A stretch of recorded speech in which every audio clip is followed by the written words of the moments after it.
Bonsoir à tous, chers auditeurs, chères auditrices, c'est Cyrus et nous revoici pour le 43e épisode de notre podcast hebdomadaire sur l'actualité footballistique européenne de la semaine. Et donc pour finaliser ce dont on a commencé à parler hier, concernant les championnats, je serai accompagné de nos fidèles contributeurs que sont Alexis. Bonsoir. Jeff. Bonsoir tout le monde. Et Camille. Good evening mes amis, good evening. Et ce soir, donc on parlera de ce qui s'est passé en Ligue 2, en Coupe du Roi, en Angleterre. Et bien évidemment, match européen oblige, on fera chacun nos petits pronos concernant cette semaine européenne. En premier lieu, allons en Ligue 2, où Alexis a fait faux bond hier, a préféré diluer son bonheur, et donc a préféré nous distiller la bonne parole aujourd'hui concernant l'antichambre de la Ligue 1. Donc en Ligue 2, Alexis, dis-moi tout, que s'est-il passé ? Il s'est passé des bonnes choses. Comme j'ai pour l'habitude de dire, selon le club qu'on supporte. Et moi, pour une fois, j'ai passé un plutôt bon week-end, on va dire. Bordeaux qui se déplaçait à Caen, donc qui était qui reste quand même un des candidats à une place à la montée, pour au moins une place de barragiste. Donc voilà, un avant-match un peu compliqué au vu de la composition d'équipe que Calbert Riera nous a concocté. Des joueurs qui n'étaient pas forcément à leur poste, des joueurs qui jouaient peu et qui étaient titulaires, notamment Marcelin qui était derrière dans la défense. Jérémy Livolan qui était un peu dans une position de faux numéro 9, donc voilà, c'était un peu compliqué à suivre la composition des équipes, et pourtant je l'ai dit, pardon du terme, mais c'était un peu une composition dégueulasse, et au final je vais m'excuser d'avoir pensé ça, parce que les Girondins nous ont sorti le match presque parfait, si c'est pour dire parfait, si c'est pas pour dire parfait plutôt. On a vu ce qu'on voyait l'année dernière, de la solidarité entre coéquipiers, une défense qui tient, et ça c'était pas gagné, parce que vraiment notre fameux latéral gauche qui aurait pu prendre un rouge dès la première minute après une grosse faute sur un joueur de Caen, mais voilà, ça a tenu. On a vu tout ce qu'on voulait voir, enfin surtout tout ce qu'on voulait voir depuis le début de saison, donc ça a fonctionné, et victoire 1-0 grâce à un but de Pedro Diaz aux alentours de la 20e minute de jeu. Donc voilà, le meilleur match des Girondins. Il a fallu attendre quand même la 31e journée, donc on n'était pas forcément pressé. Du coup, vu que maintenant on se dit que c'était avant ce match de ce week-end, vu que la montée était morte, ils nous ont sorti ce match. Donc voilà, en fait, on les a attendus toute la saison. Ils nous ont sorti ce résultat à la 31e journée. Donc on est plutôt satisfait du côté de Bordeaux. Mine de rien, ça reste à 5 points de la 5e place mais qui sera barragiste, sachant que les 3e et 4e sont quand même, commencent à être un petit peu plus loin. Mais la 5e place peut être un objectif. Non, c'est pas 5 points, c'est 6 points, pardon. Mais la 5e place peut être un objectif, mais voilà quoi. Maintenant on part de très très loin. Et ça restera malgré tout très très compliqué d'envisager cette 5e place. Et puis même si on par je ne sais quel moyen on termine 5e, ça sera déjà très compliqué d'espérer remonter au vu déjà des équipes qui sont 3 et 4 et au vu des équipes qui sont au niveau de la relégation en Ligue 1. Donc voilà, c'est une victoire qui fait extrêmement plaisir, confirmée la semaine prochaine face à Bastia. Je voulais aussi m'excuser par rapport à Riera au niveau des... Enfin, en même temps, il n'y avait peut-être pas trop le choix au niveau des joueurs qu'il a sortis. Donc pareil, la semaine dernière, j'étais pas là pour parler de Bordeaux. Il nous a sorti un jeune de la CFA, Jean Griot, défenseur central, qui est rentré en jeu, qui a fait plutôt une bonne fin de match, notamment sur un tacle assez propre, on va dire. Et puis là, un nouveau défenseur qui était convoqué dans le groupe, il se dit le plus grand bien sur ce joueur, qui est très au-dessus des autres défenseurs de la CFA. Donc voilà, si le terrain n'est pas bon, là, je pense que la CFA derrière, il y a quand même 2-3 joueurs à voir dans la longueur. Donc voilà, un bon samedi, une belle victoire. Et puis, mais bon, ça reste quand même toujours inquiétant au niveau du classement. Ça va. Ouais, ça fait longtemps. Hein? Eh bien, Tito.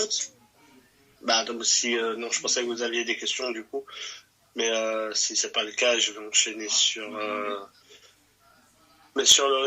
les résultats et le classement au niveau des matchs. La journée qui s'était ouverte donc samedi après-midi avec Saint-Étienne-Concarneau. Saint-Étienne qui fêtait les 90 ans de son histoire, il me semble. C'est 90 ans de son histoire. Donc il s'est imposé 1-0 donc, face à Concarneau.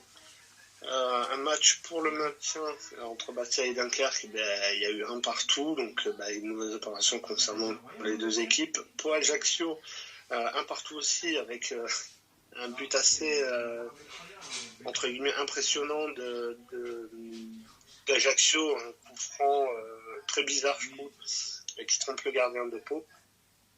Du coup un partout entre les deux équipes, 0-0 entre Guingamp et Amiens. Le Paris FC qui s'impose 2-1 face à Grenoble, Annecy qui sort de la zone de relégation en s'imposant également 2-1 face à Valenciennes, 3-3 entre Rodez et Quevilly, et un partout entre Angers et Laval. Et c'était quand même le choc de cette journée.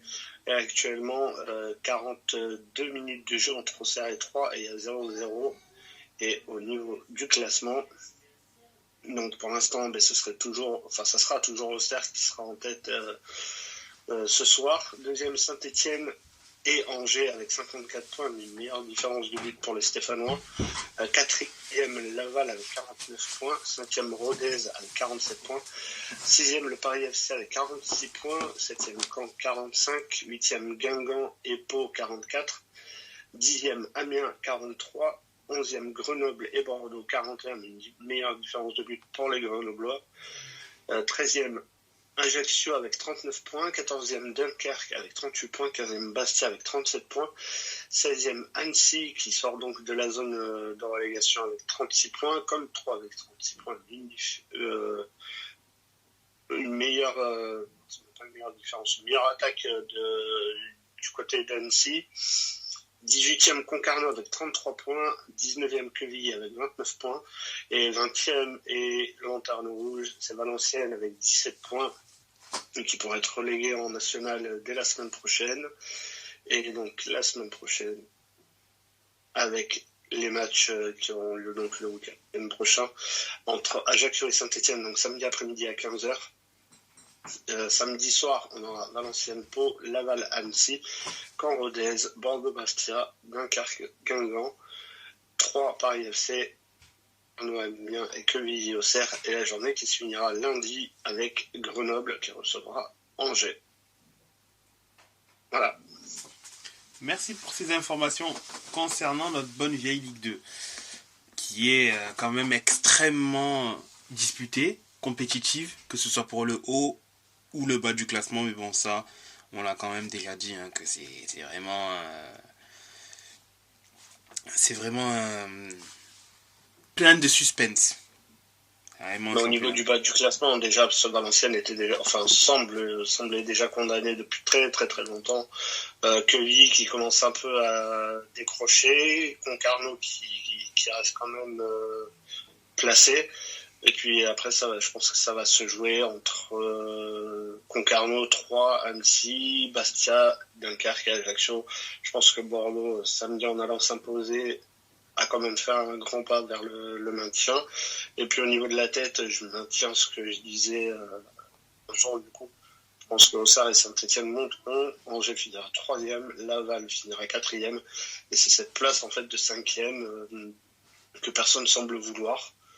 Il y a 2 semaines, je pensais que Rodez était quand même un sérieux candidat à cette 5e place. Et puis finalement, après cette journée, je me dis que finalement le PFC peut être celui-là. Bordeaux est quand même pas très loin, mais est quand même très loin. Donc voilà. En fait, à chaque journée, il y a un changement. Et puis j'ai du mal à définir qui vraiment peut être ce candidat à cette 5e place. Même Laval, au final, avec 49 points, qui est quand même... qui est à 3 points d'avance sur le Paris FC, qui est 6e. Peut quand même perdre beaucoup, donc voilà, ça c'est très compliqué cette place ces places même de 4e et 5e. Chapeau à celui qui donnera les 2 équipes qui finiront dans ces positions. C'est vrai que ça va être compliqué de savoir qui seront les... ceux qui iront directement en Ligue 1, mine de rien, on commence un peu à savoir... Enfin, la tendance semble à ce qu'on commence à un peu savoir. Par contre, après, c'est vrai qu'au niveau des poursuivants, il y a quand même ce qu'on appelle un championnat dans le championnat. Dans l'énorme groupe de poursuivants, puisque en Ligue 2, du coup, il y a 20 équipes, pas comme en Ligue 1 où il y en a 18. Ouais. Donc il y a quand même beaucoup de journées et il peut vraiment se passer beaucoup de choses. Et c'est quand même intéressant. C'est stressant pour, je pense, c'est stressant pour tout le monde en fait, parce que mine de rien, chaque match est quasiment une finale. D'un coup, tu peux grappiller 3 places en gagnant un match, un autre en perd 3. Enfin, je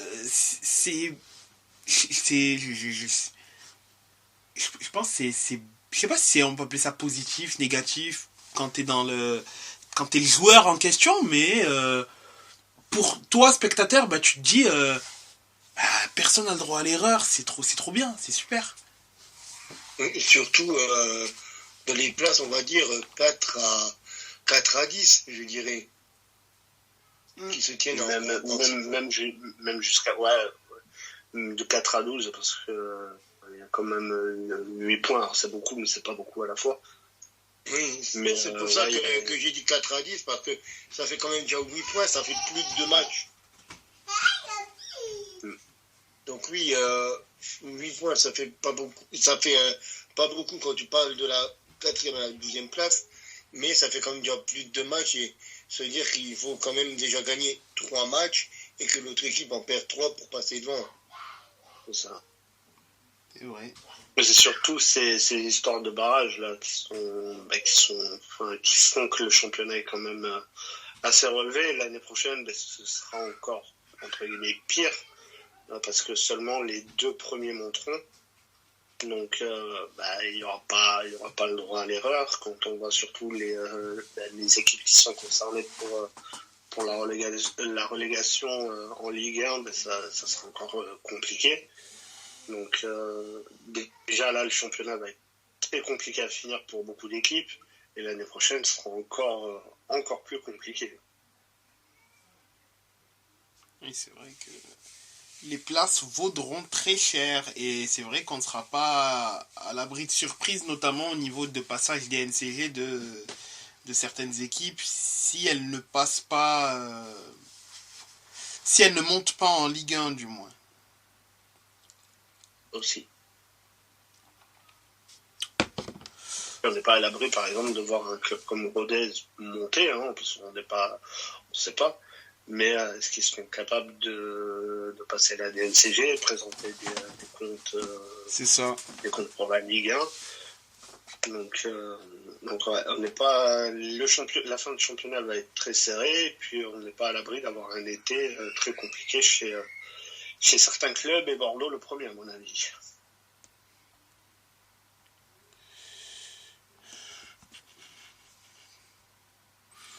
Alors,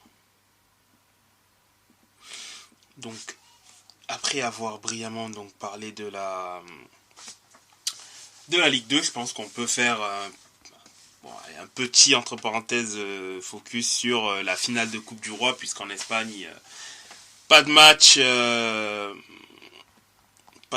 semaine, pour cause de Coupe du Roi. L'Athletic Bilbao contre Majorque.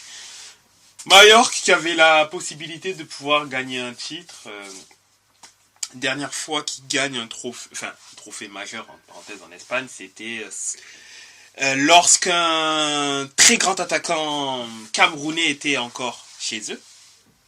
Leur avait également permis de jouer des matchs de qualification. Il y a un peu plus de 20 ans. Exactement, leur a permis également de jouer les qualifications pour la Ligue des Champions, d'ailleurs, au passage. Monsieur Samuel Eto'o. Et Bilbao qui pouvait gagner un titre. Ça faisait quand même plus de 2 à 3 décennies, je crois, qu'ils n'avaient plus gagné la Coupe d'Espagne. D'ailleurs, ils étaient deuxième. C'est ça, oui, deuxième au classement d'équipes ayant gagné le plus de Coupe du Roi, avec 23 avant ce match-là, bien évidemment. Et il me semble que le premier est le Barça avec 31 et troisième le Real avec 20. Et donc, du coup, oui, je vais un peu spoiler. C'est bien l'Athletic Bilbao qui gagnera ce match-là au penalty. Gagnera donc son 24e trophée en Coupe du Roi. S'assure une place européenne, donc en Ligue Europa. Bien évidemment, ils pourront espérer mieux en fonction de ce qu'il se passera en championnat, d'autant plus qu'ils ne sont qu'à 2 points de la dernière place qualificative pour la Ligue des Champions, donc tout est possible. Voilà. Merci de l'info, c'était en 84, il y a 30 ans, je voulais l'annoncer, mais j'attendais que tu finisses ton couplet pour l'annoncer, à savoir qu'ils ont aussi été finalistes à 6 reprises avant de la remporter. 85, 2009, 2012, 2015, 2020 et 2021. Avant de la remporter à nouveau. Ouais, c'est vrai que j'avais cette idée-là, où il y avait cet élément-là, comme quoi ils avaient quand même perdu plusieurs finales avant de pouvoir de nouveau regoûter aux joies du succès. Ce qui est beau, c'est, je pense, aussi pour la mère des frères Williams, Nico qui a fini MVP d'ailleurs de la rencontre. Inaki, toujours aussi, quasiment toujours présent, hein, l'un des Ironman, entre parenthèses, de l'équipe, un homme qui rate très très très peu de matchs en compétition. Mais en soi, voilà, ça a été un match assez disputé où chaque équipe a marqué durant les mi-temps des temps réglementaires. Hein. Le premier but venait de Majorque sur un cafouillage, je dirais quand même, dans la surface. C'est un corner assez bizarrement ressorti, repoussé, avec des frappes à gauche, à droite, jusqu'à trouver... après, jusqu'au moment où Rodriguez a trouvé un petit angle de tir et a réussi à marquer, tout simplement. Et l'égalisation est venue donc en seconde mi-temps par l'intermédiaire de Sunset. Par Sunset, voilà, sur une passe décisive de Nico Williams. Et ensuite, Voilà, pas de but en prolongation. Tout s'est fait donc au tir au but où il y a eu 2 ratés donc du côté de Majorque, dont un visage assez familier, que ce soit en Serie A ou à l'OM, Radonjic, oui, qui, on va dire qu'il n'a laissé que des mauvais souvenirs. Bon, pour moi, c'est assez neutre, hein. Concrètement, je suis pas positif ou négatif. Voilà, c'était un joueur qui était sans plus. Bon, on l'a payé quand même assez cher, mais bon, voilà, c'est la vie. Voilà, qui a raté son penalty, lui et Morianes. Là où, du côté de Bilbao, personne n'a raté, hein, que ce soit Mounien, Vesga, Berenguer et Garcia. Aucun d'eux n'a raté, donc ils ont pu gagner leur Coupe d'Espagne.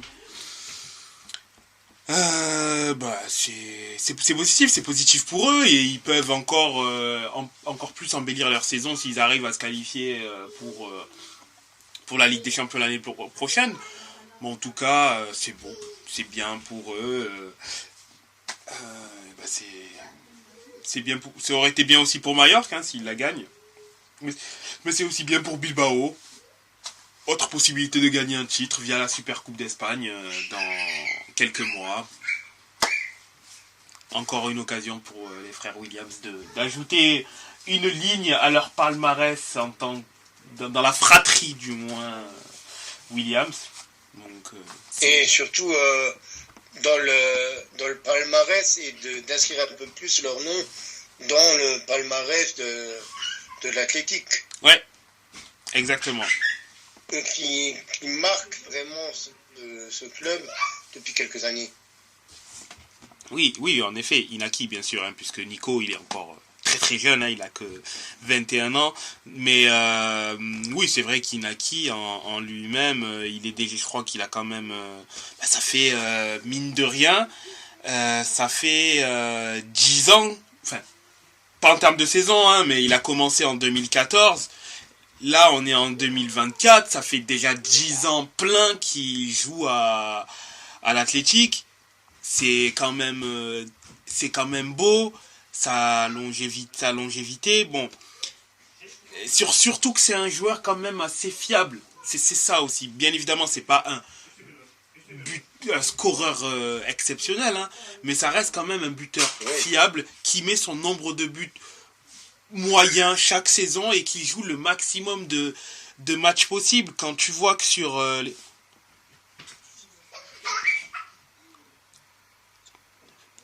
les 10 saisons, là il est sur sa 10e saison, hein, il y a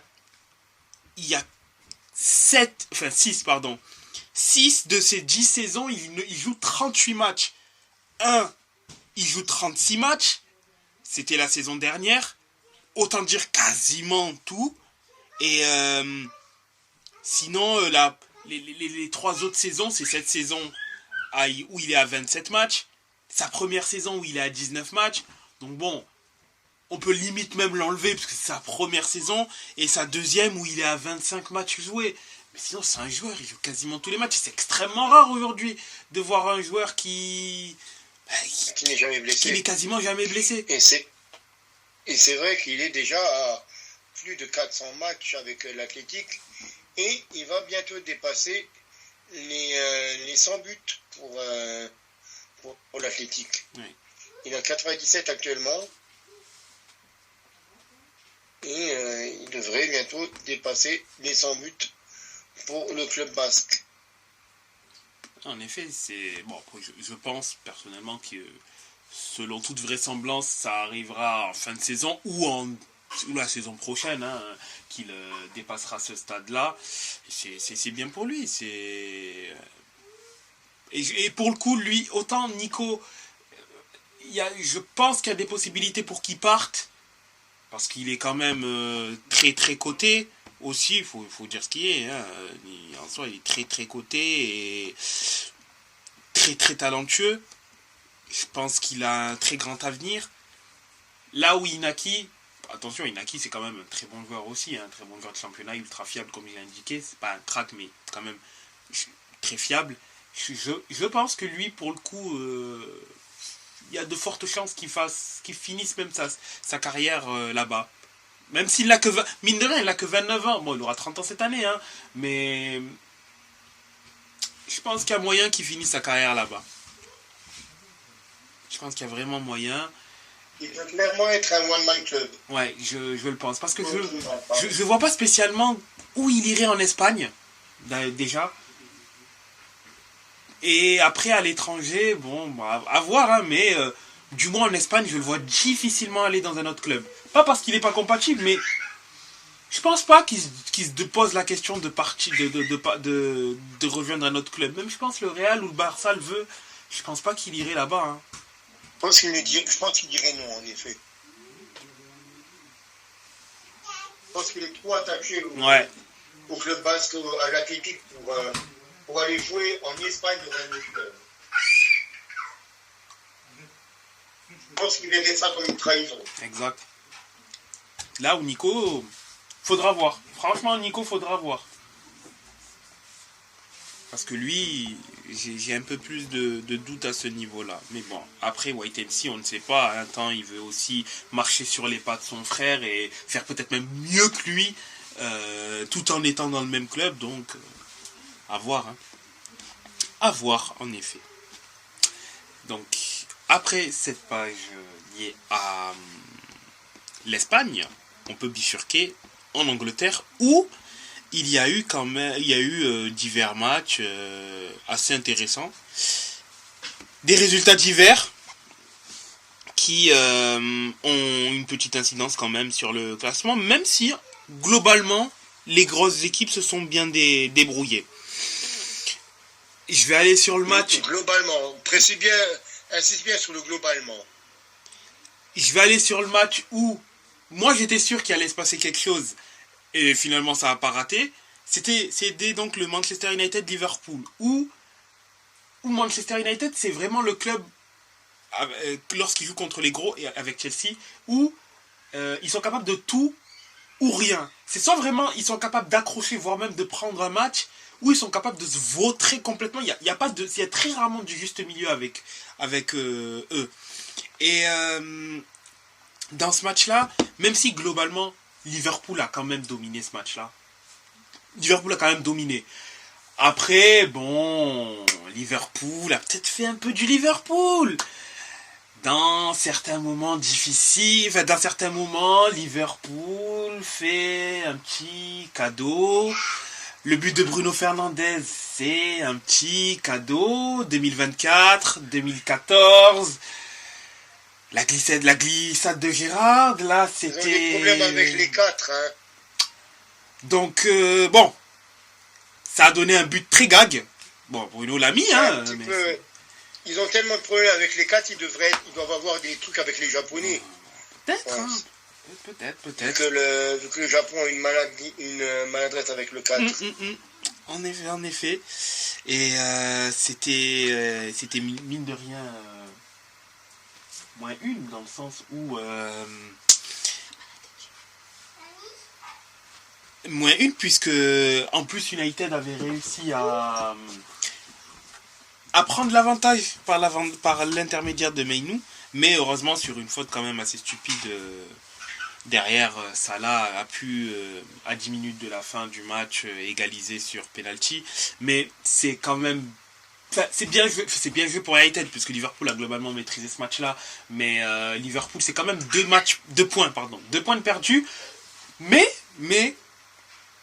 je reste tout de même moi persuadé que le titre se jouera entre Liverpool et City. Liverpool et City parce que sur les après on parlera bien évidemment des deux autres clubs hein, qui eux par contre ont gagné, mais en termes de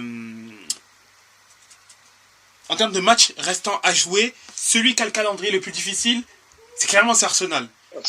C'est clairement Arsenal qui doit encore jouer Tottenham, qui doit encore jouer Manchester United, qui doit encore jouer Chelsea. Enfin, Chelsea, est-ce vraiment une équipe dure à jouer cette saison, en fait, depuis 2 saisons? Alors, j'aurais tendance à te dire non.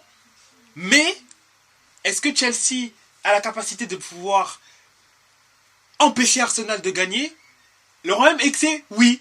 parce que je pense vraiment que Chelsea a cette capacité-là de pouvoir tenir en échec Arsenal, ou si Arsenal ne fait pas le match parfait en les tuant quand il le faut, ben malheureusement perdre contre eux. Après, attention, ça ne veut pas dire qu'ils vont le faire, mais entre Tottenham, Chelsea et United, je suis vraiment, et j'ai rien contre Arsenal, hein, mais je pense qu'ils vont perdre des points dans au moins un des 3 matchs, si ce n'est 2. Moi, j'ai plus de crainte à la rigueur encore cette saison à jouer à Aston Villa que Chelsea. Aston Villa qui sera le week-end prochain, dimanche prochain, sur la pelouse de l'Emirates. Donc franchement, moi cette saison, je suis Arteta, j'ai plus m'inquiéter à jouer à Aston Villa que Chelsea. Pas que Chelsea, je vais dire bon, ok, je vais faire évidemment le pédagogue, le démagogue, en disant oui, Chelsea, autre grand club londonien, autre grand club de la Première Ligue. Mais je suis désolé, cette année, j'ai beaucoup plus de méfiance à affronter un Aston Villa avec un Diaby, avec un Watkins, avec des garçons comme ça, qu'un Chelsea avec la tête dans le seau, quoi. Bien sûr. Donc, Chelsea, cette saison, tu bloques, comment il s'appelle encore, le petit de City, Cole Palmer. Palmer, ouais. Ben voilà, t'es un petit peu bloqué 90% des attaques, quoi. Je suis d'accord. Mais T'avais encore Mount à l'époque, et Mount il est parti. ce qui me fait penser qu'ils ont quand même cette capacité-là, en fait, ce serait le supplément d'âme d'empêcher Arsenal de pouvoir être champion. C'est ça, en fait. C'est principalement sur ça que mon analyse se fait. Parce que oui, sur le terrain en soi, Arsenal a largement de quoi surclasser Chelsea. Mais je me dis, est-ce que Chelsea ne serait pas capable de se surpasser sur ce match-là, puis après se vautrer sur le match suivant, bien évidemment, parce que bon, ils sont pas très forts, hein, Chelsea cette année. Mais d'avoir ce supplément d'âme sur ce match-là pour faire chier Arsenal. Et derrière, après, c'est pas leur problème, quoi. Si de toute façon, eux, ils vont finir autour de la 10e place. C'est acté, quoi. Quasiment, vu que quand ils gagnent un match, ils sont 10e. Quand ils perdent un match, ils sont 10e. Donc bon, voilà.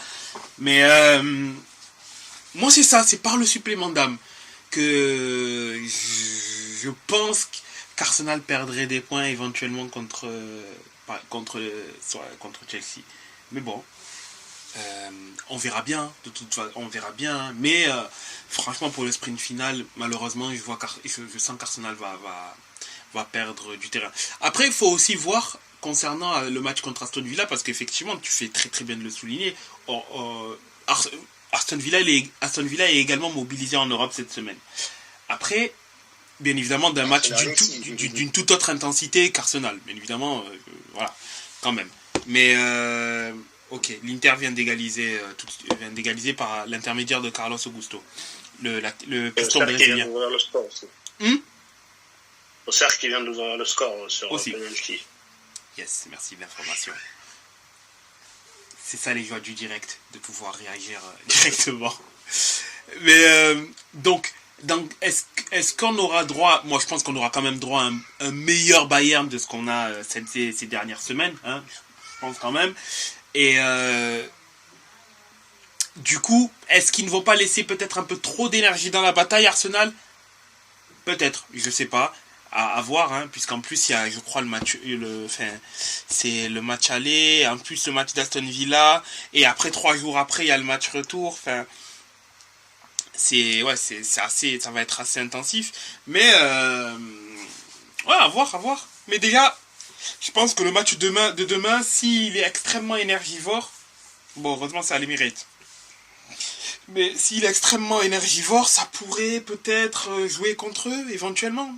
Je sais pas, à voir. Mais c'est vrai que le match contre Aston Villa, bon, il est aussi également à domicile. Hein. C'est une bonne chose, je pense, pour Arsenal. Mais faudra voir leur visage contre le Bayern pour peut-être se faire une idée de ce qui pourrait se passer sur le match contre Aston Villa, je pense. Mais bon, il n'y a pas eu qu'Arsenal quand même sur cette journée. Il n'y a pas que qui jouait sur le terrain. Il y a quand même d'autres équipes. notamment Tottenham, qui... Pardon, d'abord Crystal Il a Palace. été refusé le but de l'Inter. Ouais, je viens de le voir, il a été par rapport à un hors-jeu. Bon, c'est pas grave, c'est la vie. Hein. Ils arriveront à marquer plus tard.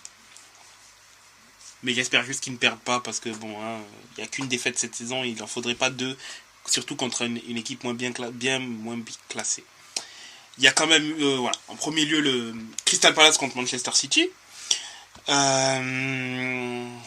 où on a retrouvé donc Kevin De Bruyne, des grands jours puisque ça s'est quand même passé en début d'après-midi, on va dire. Mais oui, on a retrouvé un des Kevin De Bruyne de gala, comme on aime, maestro, guide de cette équipe de City, qui s'est bien illustré bien évidemment avec 2 buts et une passe décisive pour Haaland, malgré l'ouverture du score de Crystal Palace en tout début de match par l'intermédiaire donc de Mateta.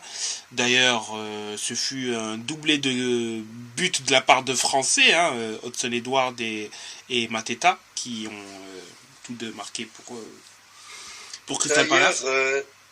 D'ailleurs, les Français ou les anciens de Ligue 1 ont été à l'honneur en Première Ligue cette semaine, parce que pas moins de 8 anciens Français ou anciens de la Ligue 1 ont scoré en Première Ligue ce week-end.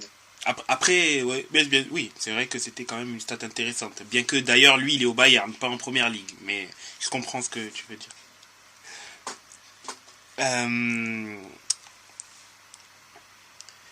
Du coup, oui, Crystal Palace qui donc a ouvert la marque et a clôturé la marque. Bon, ça ne les a pas empêchés de perdre 4-2 et pour City se rassurer et puis surtout rester au contact donc du trio de tête, c'est-à-dire du trio de tête qui se tient à 1 point. Arsenal, lui, qui donc a disposé non sans réelle difficulté de Brighton, 3-0, vite fait, bien fait, emballé c'est pesé, avec un autre but de l'inévitable Kai Havertz, qui plus que jamais fait une deuxième partie de saison excellente et c'est bien, c'est super pour lui. Il continue à être de plus en plus en confiance, de plus en plus intégré dans ce moule d'Arsenal, et c'est bien pour un joueur super talentueux. En plus, ça aurait été tellement dommage qu'il se perde en chemin, et tant mieux s'il retrouve de plus en plus ses capacités, même si bon, malheureusement il ne pourra pas plus tant que garder là être le métronome offensif, le point de terminal principal, mais c'est quand même bien de voir un Havertz épanoui, buteur, présent dans le jeu, impliqué, et c'est bien aussi ce sera aussi bien pour la Nationalmannschaft, et encore une cartouche de plus qui performe offensivement, c'est toujours cela à prendre.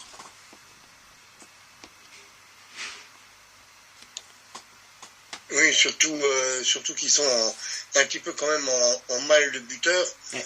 Malgré le fait qu'il y ait des Niklas Füllkrug ou des Tim Werner, donc je considère soit comme pas top niveau, soit comme pas des buteurs. Bien sûr. West Ham, qui avant de jouer donc son match en Europe contre Leverkusen, a gagné. Pas un grand score, mais a quand même gagné j'allais me tromper en termes de termes, en remontant un score. Donc ils étaient menés 1-0 par le but de l'ancien parisien Sarabia.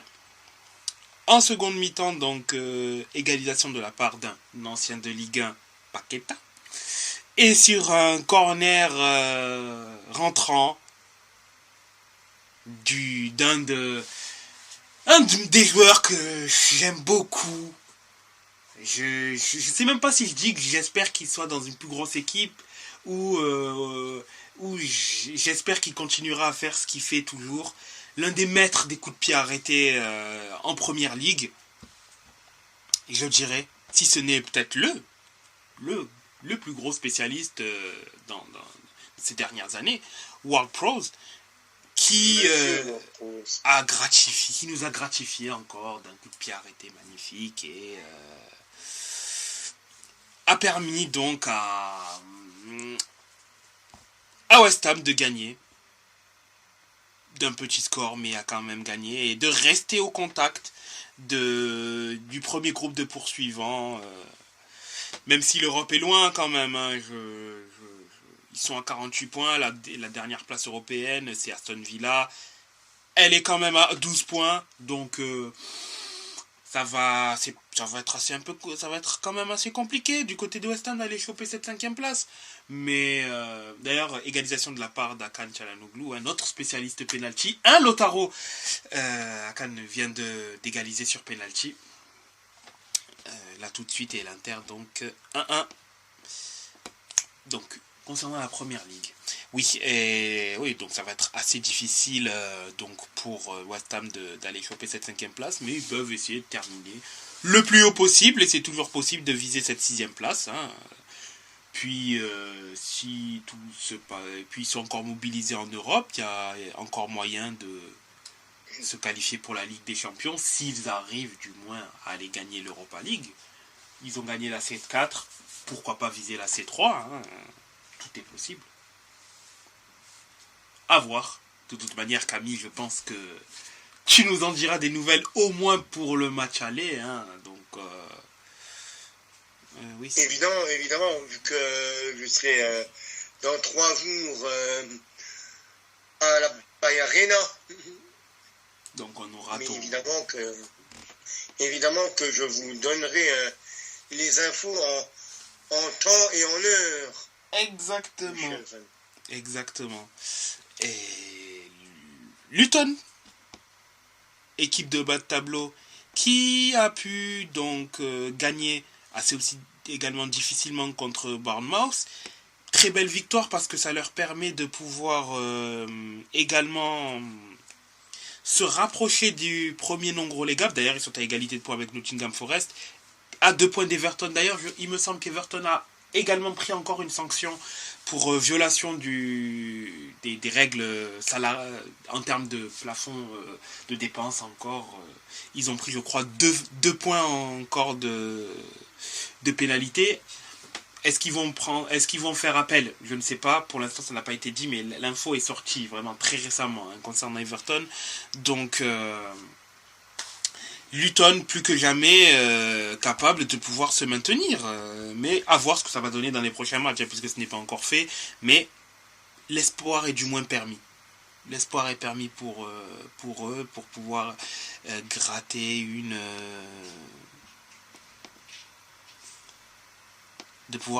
seconde saison en Première Ligue.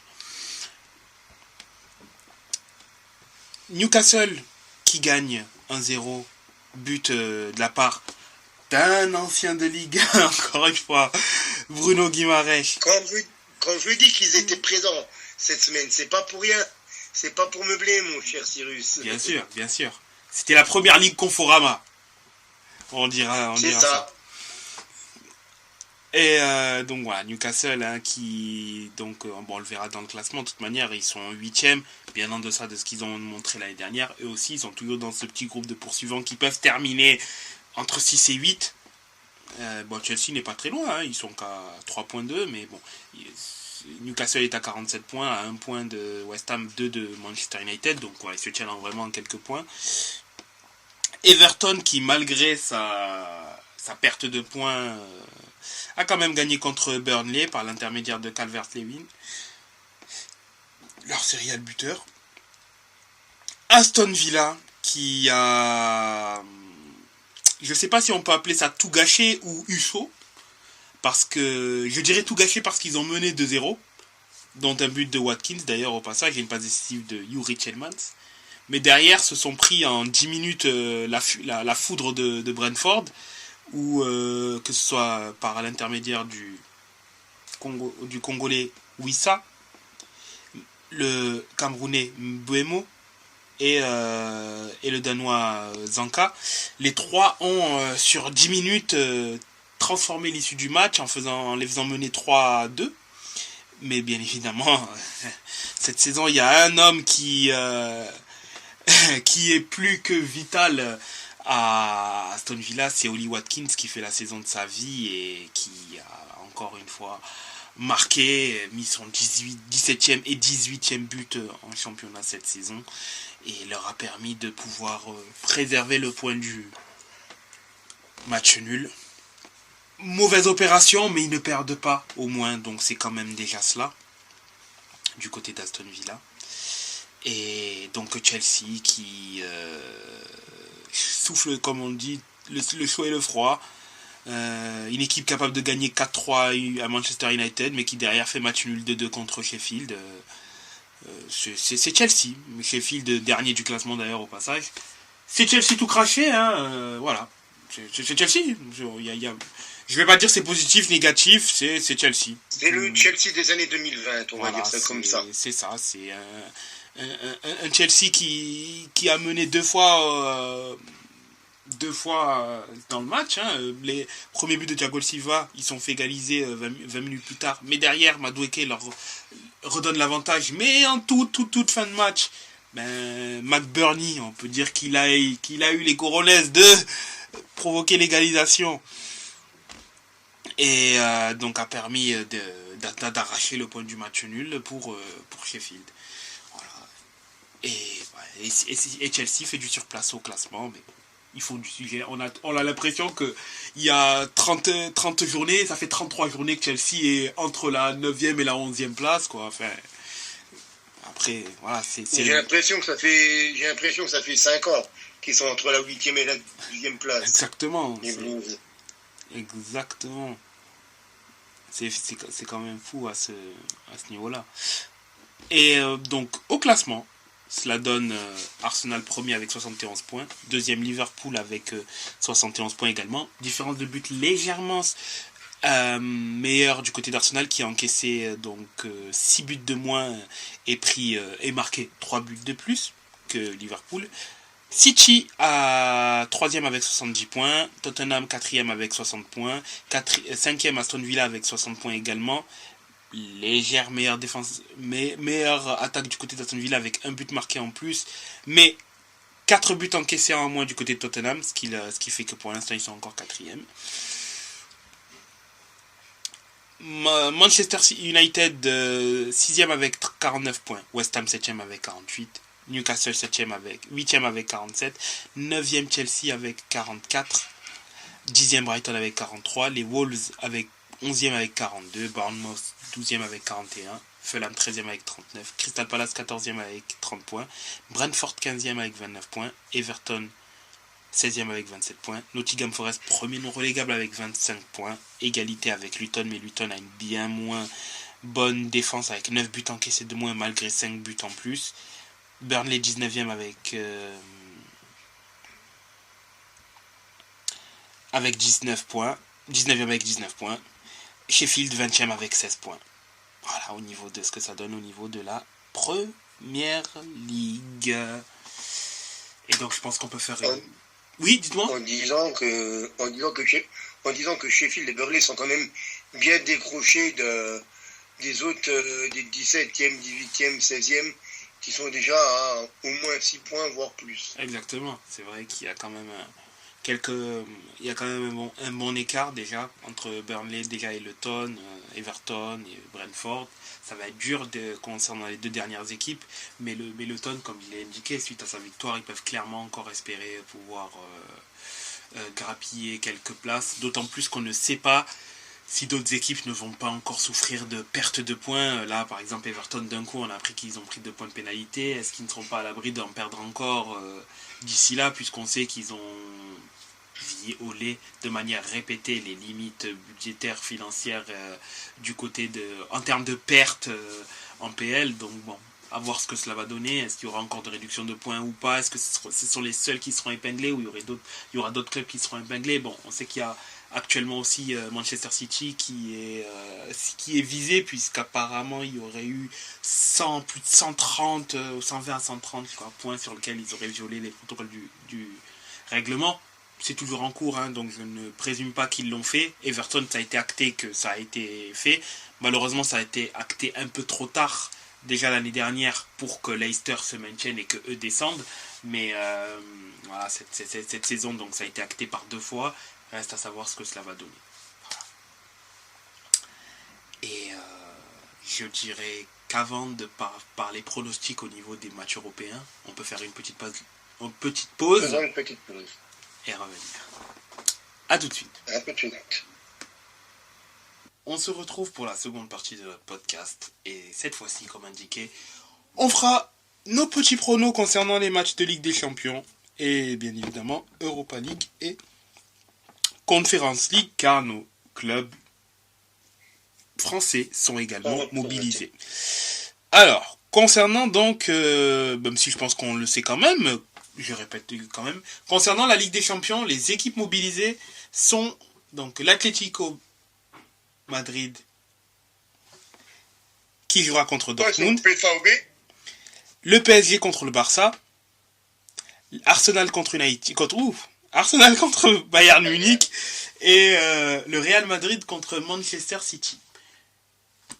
Je vais commencer au niveau des matchs. Pour les résultats de match aller, je pense que l'Atlético Madrid gagnera contre Dortmund. Oui, je suis encore marqué par la défaite de l'Inter contre Madrid. Je pensais qu'on allait passer, mais bon, je savais que l'Atlético était l'un des adversaires les plus dangereux dans cette compétition-là. Cholismo n'est pas mort, évidemment.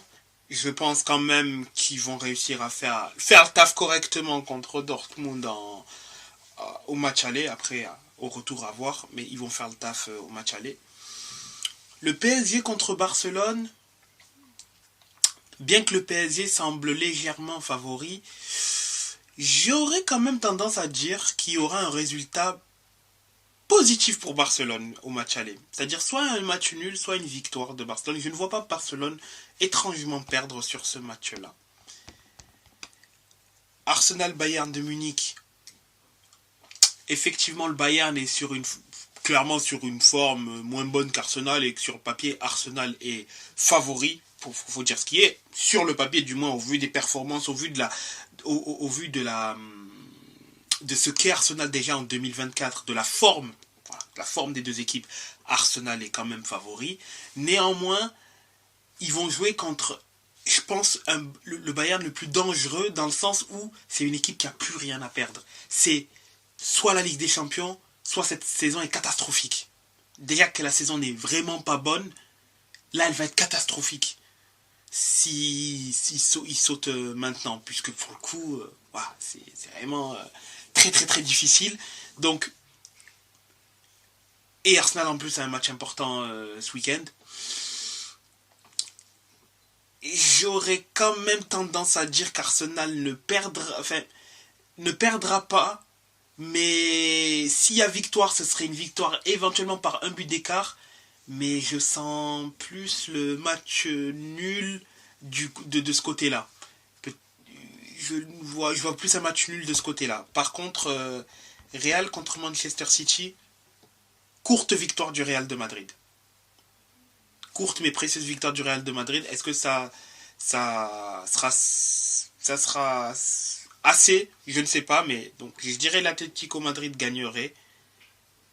Le Barça ne perd pas, Arsenal ne perd pas, et le Real de Madrid de mon côté pour la Ligue des Champions. Et vous? Alors, pour moi, le Bayern va se faire ouvrir. Ça c'est fait. Pas du tout de ton avis. Pour moi, ce Bayern-là, c'est le Bayern le plus faible que j'ai vu depuis 15 ans. Plus ou moins. Il n'y a rien qui va, quasiment. Heureusement, ils ont récupéré des joueurs majeurs. Bon, ils n'ont pas grand monde en arrière droit si Kimmich se blesse. parce que les deux autres sont blessés et ne reviendront pas avant le mois de mai, que ça soit Boé ou que ça soit Bounassar. Donc pour moi, ouais, j'aimerais bien dire que le Bayern va réussir à faire quelque chose contre Arsenal. Mais cet Arsenal de cette saison, franchement, comme tu dis, c'est une bête blessée et c'est vraiment leur all-in, quoi. C'est vraiment la seule chance d'avoir quelque chose. Mais même s'ils passaient Arsenal, je les vois pas passer les autres équipes. Ah oui, voilà. Là, oui, clairement. Donc, même battre Arsenal, ça serait reculer pour mieux sauter. Parce que quand ils vont tomber contre un Real, contre un City, même contre un Atlético, quoi, ils vont se faire poutrer. Et même Dortmund, on a bien vu en championnat, il y a un peu plus d'une semaine ce que ça a donné. Ils se sont fait manger 3-0 les cheveux sur la tête, quoi, par le BVB. Oui. À la rigueur, s'ils étaient tombés contre Barcelone, ils auraient peut-être dit, ouais, là, peut-être, ce Barcelone-là alterne le très bon et le très moins bon cette saison. Donc bon, pourquoi pas. Et le PSG est toujours son pire ennemi, quoi. Le PSG est toujours le pire ennemi du PSG en Ligue des Champions. Donc pourquoi pas, mais autrement, malgré le fait que j'ai une sympathie pour le Bayern, je les vois complètement se faire manger par Arsenal. Paris-Barcelone, heureusement, dans cet effectif-là, il commence à n'y avoir plus trop de joueurs de la remontada.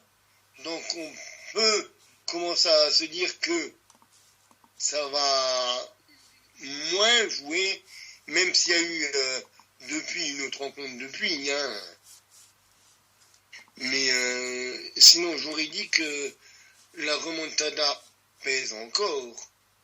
Mais il y a eu un match depuis qui a été gagné, je dirais, par le PSG. Donc, je vois le PSG passer, pas de beaucoup, mais je vois un 1-0, 1-0 au parc. Je vois une victoire de Madrid face à City. Je ne parle pas d'une qualification, pour l'instant, je parle d'une victoire madrilène au Bernabéu. 1-0, 2-1. Pareil, je vois aussi pareil comme ça. Et Atlético Dortmund, je pense que l'Atlético, en plus, ils ont récupéré pas mal de blessures. Seul truc qui m'inquiète par rapport à l'Atlético, c'est leur défense centrale qui est absente, avec Hermoso et avec Jiménez. Est-ce qu'ils seront de retour? Bon, Depay est forfait. Neymar est toujours en train de récupérer de son tournoi d'Achille. Vito n'est pas un joueur prépondérant. Mais Depay, ça aurait été bien quand même de l'avoir sur le banc, au moins. Oui. Et Hermoso, Jiménez, bon, c'est quand même des joueurs qu'il vaut mieux avoir dans l'équipe, quoi, pour jouer. Et les suspensions qui sont aussi pas mal, avec Coquet, avec Griezmann, avec Llorente, avec Molina, qui sont tous sous le risque d'une suspension. Oui, c'est vrai que Depay... Je les vois s'imposer quand même 1 ou 2-0 à domicile.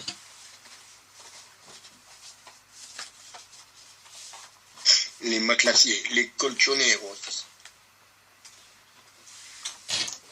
Alexis et Jeff, à vous la parole. Alexis, tu veux commencer? Vas-y.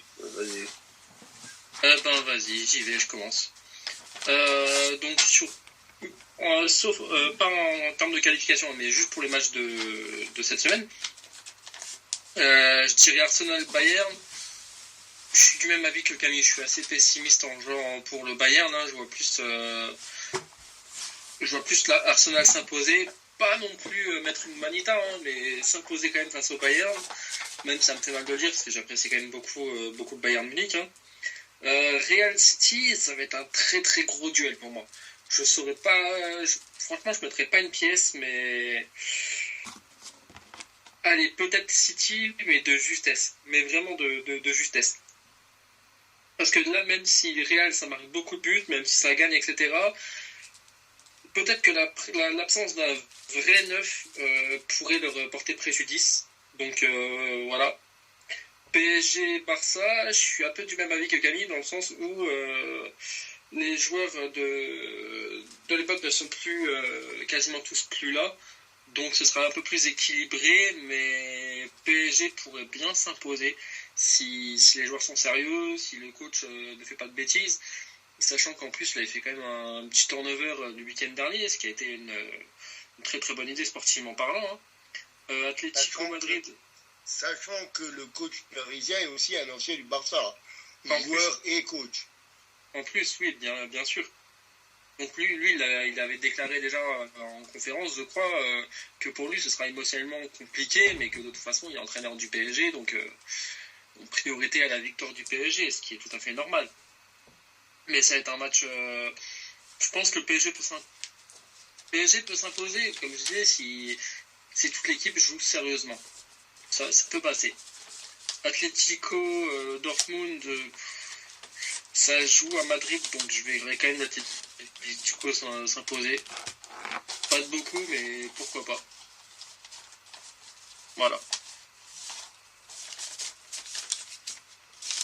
Ben, moi, je vais y aller aussi.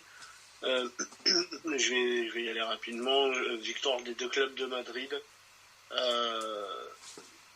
Je vois le Bayern faire quelque chose malgré tout. Je n'irai pas jusqu'à dire qui s'imposerait, mais je vois quand même le Bayern faire un truc. Et concernant le PSG, je suis peut-être tout seul à penser ça, mais je pense que le PSG va rouster le Barça. Donc voilà, peut-être je vois bien 3-0. Donc voilà. Ah oui, quand même, 3-0. Je sais pas, j'ai vu une compo probable concernant le Barça, et je vois pas le PSG pas s'imposer demain. Je pense qu'ils vont en fait ils vont faire comme en 2016. Ils s'étaient imposé 4-0, il me semble. Mais je vois le PSG mettre un score au Barça.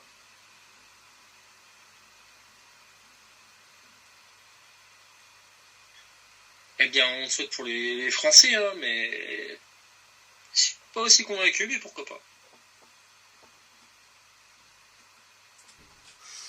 Ok, bon, je tiens note, surtout que ce dont tu avais dit concernant les quarts de finale, enfin les huitièmes de finale sur certains clubs notamment, je ne vais pas me citer parce que je suis encore dans un rêve dans lequel je suis en demi-finale de Ligue des Champions, en quart de finale pardon, pas demi, en quart, se réalise. Mais j'écoute très attentivement, je retiens très attentivement ce que tu as dit, Alexis. Je retiens très attentivement. Voir si ta théorie concernant les matchs fonctionne à 100% ou pas. Des fois, ça peut passer. On n'est pas à l'abri que ça passe. Alors, cette fois-ci, après donc la Ligue des Champions, l'antichambre, qui est donc l'Europa League, dont je vais également citer les matchs. Donc, Benfica-Marseille, Liverpool-Atalanta, Milan-Roma, Leverkusen-West Ham. Alors... Tu veux commencer ou oui, je vais commencer. Alors, le match aller donc sera au Portugal. L'OM ne va pas gagner. Je vois le Benfica gagner pour la simple et bonne raison qu'à l'extérieur on est extrêmement nul cette saison et que le Benfica, bien évidemment, même s'ils ont perdu là un match extrêmement important pour le titre contre le Sporting sur le Gong, et que ça pourrait d'ailleurs entre parenthèses, je dirais pas les condamner pour le titre, mais 4 points de retard, le Sporting a un match en moins, ça sent très mauvais. Et ça sent très mauvais pour eux. Et en plus ils ont quand même un bon petit écart avec Porto 3e. Donc je me dis, Benfica a clairement son va-tout à jouer donc en Europa League pour essayer de éventuellement de faire plus qu'une seconde, faire une seconde place certes, mais également essayer de rompre le sort du moins en Europe. Et l'OM malheureusement est sur une très mauvaise série et une équipe très faible à l'extérieur. Je pense que ça va pas le faire contre le Benfica. Bien que l'OM ait les moyens d'embêter le Benfica, voire éventuellement de gagner, mais je pense qu'ils vont perdre contre le Benfica malheureusement. Et que la spirale négative va continuer. Liverpool-Atalanta, je vois quand même une petite victoire. Non, je vois quand même une victoire de Liverpool. Je dirais quand même une victoire de Liverpool. Je dirais une petite victoire. Non, le match il est à domicile. Si le match était à l'extérieur, j'aurais dit peut-être match nul ou petite victoire de Liverpool, mais je pense qu'à domicile ils vont foutre le feu et ils vont créer en fait l'écart qui leur permettra de tranquillement se qualifier au retour pour Liverpool. Maintenant sur les deux derniers matchs c'est pour moi les plus compliqués, vraiment les plus compliqués. AC Milan, AS Roma, comme on en avait parlé hier, c'est deux équipes qui sont très en forme, vraiment très en forme. Dernier match c'était donc en janvier et le Milan donc avait gagné contre l'AS Roma, comme je l'avais indiqué. L'une des deux seules défaites de l'AS Roma en 2024, c'était contre l'Inter et contre l'AS Roma. Je ne compte pas le match contre Brighton, c'était anecdotique vu qu'ils avaient écrasé 4-0 à l'aller. Mais voilà, donc le Milan, je pense, part quand même légèrement favori. Je vois quand même le Milan de très très peu. Ça va être vraiment une double confrontation très difficile, je pense. Et je vois quand même, pour le coup, là, pour cette confrontation-là, je vais le faire à la qualification. Et je vois le Milan se qualifier contre l'AS Roma. Je vois quand même le Milan se qualifier de peu, mais le Milan, je vois quand même le Milan se qualifier contre l'AS Roma. Leverkusen contre West Ham. Je n'arriverai pas à pronostiquer le match, mais je pense quand même que Leverkusen fera tout, ira en demi-finale parce que c'est leur année, parce que je pense que le gain du championnat va aiguiser, parce que le championnat il sera gagné ce week-end, je pense qu'ils vont gagner le match ce week-end, et ça va vraiment leur ouvrir l'appétit à un point où ils vont vouloir faire le triplé, et je pense que galvanisés par cette possibilité-là, ils vont réussir à se qualifier à minima pour les demi-finales de Ligue Europa. Voilà. La parole est à vous.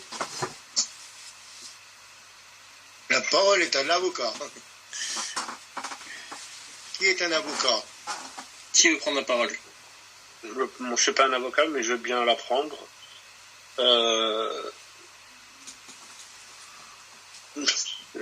Benfica, OM. Non, je vais mettre quand même, je dirais quand même une victoire de Benfica. Donc, pour ce qui a été dit notamment sur Marseille, donc voilà. Victoire de Liverpool. Et après, pareil, Milan-Roma, genre une petite victoire de Milan, genre 1-0.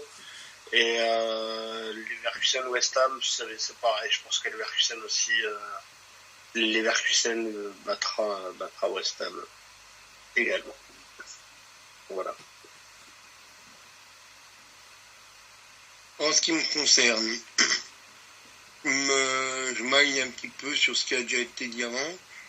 Comme on croit que Leverkusen sera vainqueur de West Ham, tout simplement parce qu'ils sont sur une lancée historique. Donc je trouverais ça tout simplement dommage. et un peu compréhensible qu'ils viennent buter maintenant face à West Ham, quoi. Bon, qui est un des plus gros encore du plateau, hein, avec Liverpool et peut-être le Milan. Mais je ne les vois pas s'incliner en fait. Surtout qu'ils sont en train de récupérer les quelques blessés qu'ils avaient. Liverpool, je les vois s'imposer face à l'Atalanta. Je vois le Benfica s'imposer à domicile. Mais là, je parle que du match aller. Et Milan contre la Roma, je vois un match nul. Mais de toute façon, le Benfica ne pourra pas remporter la Ligue Europa, car la malédiction de Bela Gutmann tire encore jusqu'en 2062. Donc, ça ne pourra pas être le Benfica pour l'instant.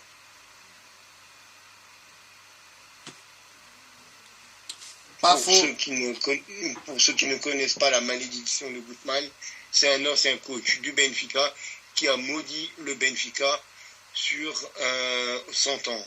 Et actuellement, c'est la seule équipe en Europe qui a perdu plus de finales que la Juventus.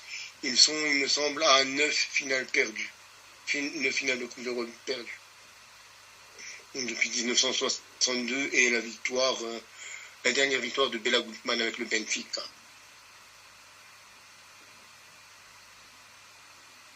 Voilà pour les pronos d'Europa League. Et pour le petit cours d'histoire au passage. Merci de ces infos. Et pour terminer, donc là,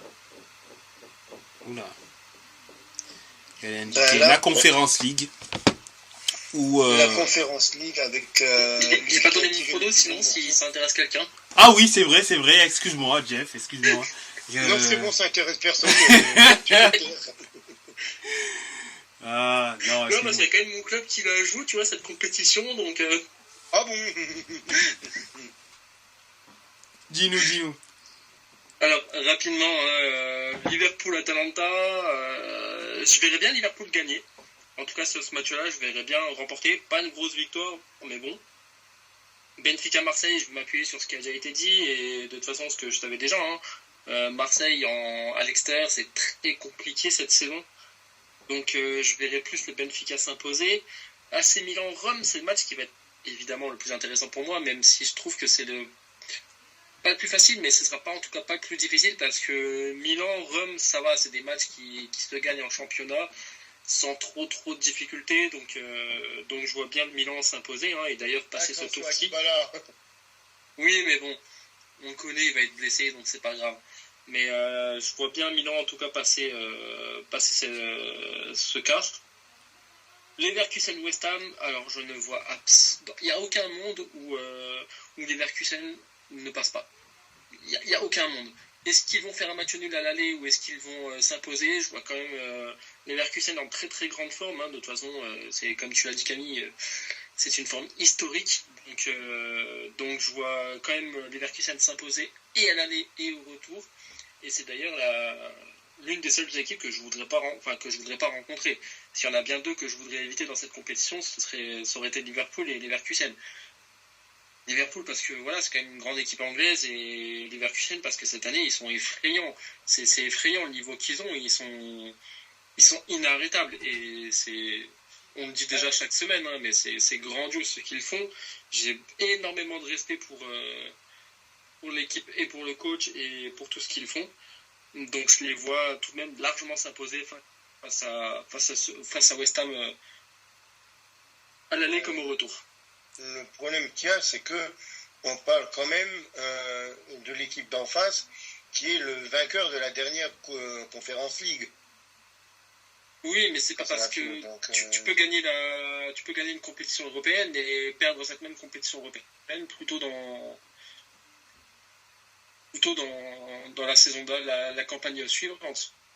Oui, mais c'est pour ça que je dis, c'est pas une équipe qui tombe du ciel, quoi. Ah non, c'est pas... Non, West Ham n'est pas un no-name, oui, j'ai dit. N'est pas un no-name, je dis pas le contraire, attention, West Ham est une très très bonne équipe, mais je vois pas un monde où Leverkusen ne s'impose pas. Ben j'espère, parce que Je trouve que c'est une équipe vraiment très agréable à voir jouer depuis l'arrivée de Xabi Alonso. Mais je pense qu'avec ce West Ham, c'est un des plus gros morceaux qu'ils pouvaient tirer avec Liverpool. Bien sûr. Et si Leverkusen arrive à s'imposer, que veux-tu que je te dise? Je les respecte déjà, ils mériteront encore plus de respect. Et comme je crois que tu l'avais dit tout à l'heure, c'est leur année. Ils peuvent limite être pas. Ça va être compliqué, je dis pas le contraire, ils vont pas passer facilement. Mais ils pourraient limite. Parce que Leverkusen-Liverpool, va quand même falloir se lever tôt pour Leverkusen pour bouger Liverpool, quoi. Ah oui, mais justement, s'ils arrivent à les pousser, moi je dis que la route vers la finale elle sera pas impossible. Elle sera pas facile, mais pas impossible. Oui, de toute façon, comme dit le proverbe, to be the man, you have to beat the man. Pour Exactement. être le meilleur, tu dois vaincre les meilleurs. Et tout à fait. Mais bon, regardons maintenant par rapport à la Conference League.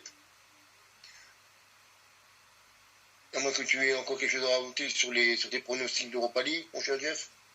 Non, pas du tout, pas du tout. Tout est dit. Donc pour la Conference League, il me semble qu'on n'avait encore pas donné les participants au quart de finale, mon cher Cyrus. Je me trompe? Effectivement, oui.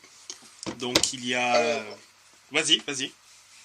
Alors, il y a, en quart de finale, il y aura le Viktoria Plzeň, les Tchèques du Viktoria Plzeň face aux Italiens de la Fiorentina, les Belges du Club Bruges face aux Grecs du PAOK Salonique, les Grecs qui sont bien représentés avec un deuxième club grec, l'Olympiakos Le Pirée face au Fenerbahçe, et le gros morceau pour moi de ces quarts de finale, Aston Villa, les Anglais, qui sont contre nos dogs nationales, le LOSC. Donc je vais garder la parole pour commencer avec mes pronoms. Je donne la Fio quand même favorite face à Plzeň.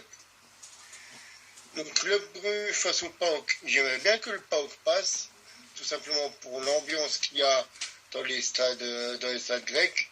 L'Olympiakos face au Fenerbahçe, on voit le Fener s'imposer, malgré l'imbroglio qu'il y a eu en finale de Coupe de Turquie, avec Fenerbahçe qui a tout simplement refusé de jouer cette finale.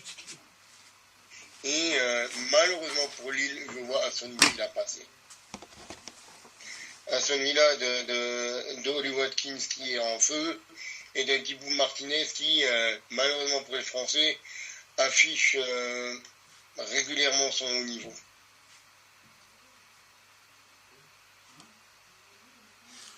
Qu'en pensez-vous? Je vais prendre également la parole.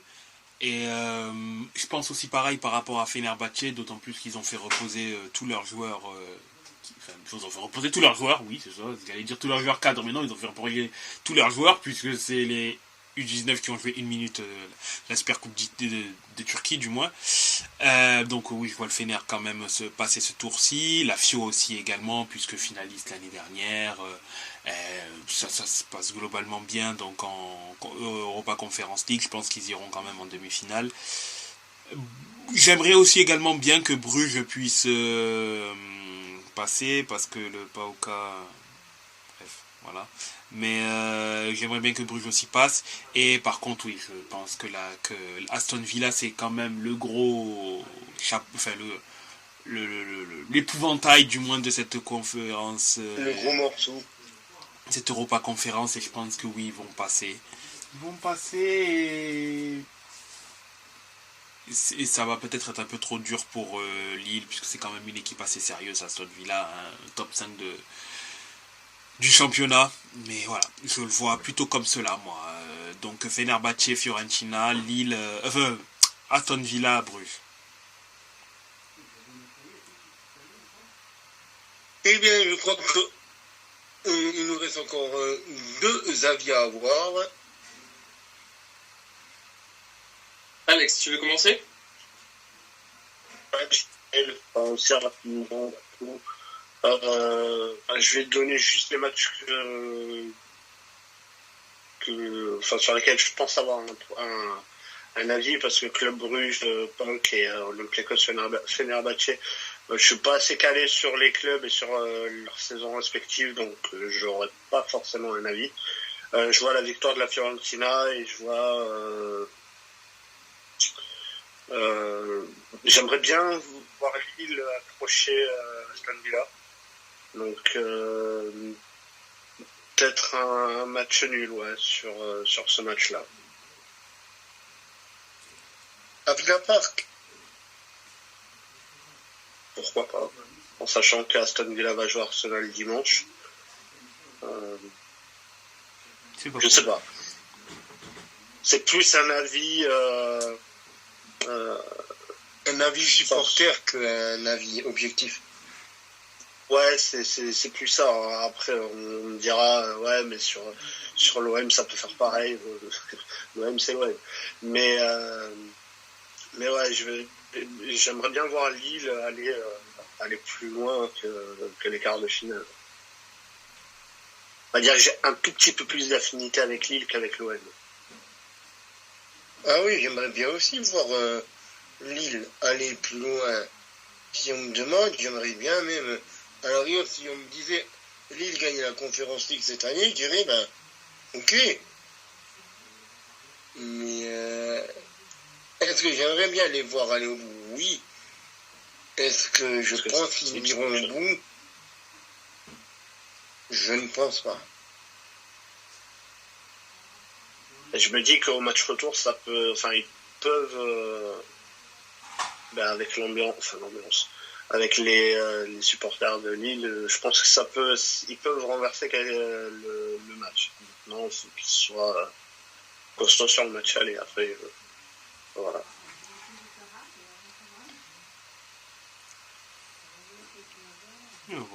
Jeff? Alors, pour ma part, je vois facilement la FIO s'imposer. Désolé pour l'équipe de Victoria et pour les supporters qui nous écoutent, mais je vois quand même facilement la FIO s'imposer. Le Fener contre l'Olympiakos, enfin plutôt l'inverse. J'ai du respect pour les équipes grecques, mais je vois quand même le Fener s'imposer relativement facilement. Bruges contre PAOK, ça va être le plus équilibré, en tout cas pour ce match aller. Pourquoi pas un 0-0, mais un match nul. Pourquoi pas. Et Aston Villa contre Lille, j'aimerais moi aussi que Lille puisse s'imposer, mais ça va être compliqué à l'extérieur. Donc je verrai quand même Aston Villa gagner, alors pas forcément d'un but, mais pas non plus, ce sera pas non plus une manita, ce sera pas non plus un 8-0, mais je vois bien Aston Villa s'imposer de 2 buts. 2-3-0, un 2-3-0, voire peut-être un 3-1 pour laisser l'espoir, quoi. Ouais, c'est ça. Un match retour au Pierre-Mauroy. Ouais, je vois bien Lille pouvoir marquer un but. Je vois bien, comment il s'appelle, Jonathan David marquer je vois bien David marquer un petit but. Ça me ferait plaisir. Mais moi, je vois plus à la rigueur, si je vois plus quelqu'un marquer du côté de Lille, je verrais bien un Zegrova, un garçon comme ça, marquer un but, parce que c'est le genre de garçon qui ne marque pas beaucoup de buts en championnat, mais qui en Europa League est toujours capable de sortir de sa botte. Eh bien, pourquoi pas. Et ou un garçon qui a déjà connu des ambiances européennes, comme un Jonas Martin, des garçons comme ça, Tabella, des garçons qui peuvent faire quelque chose. C'est tout ce qu'on peut souhaiter. C'est vrai que comme je disais, je vois bien pourquoi pas Lille marquer un but, ou peut-être même 2 buts, qui sait, mais histoire de, comme tu as dit, de se redonner de l'espoir au match retour.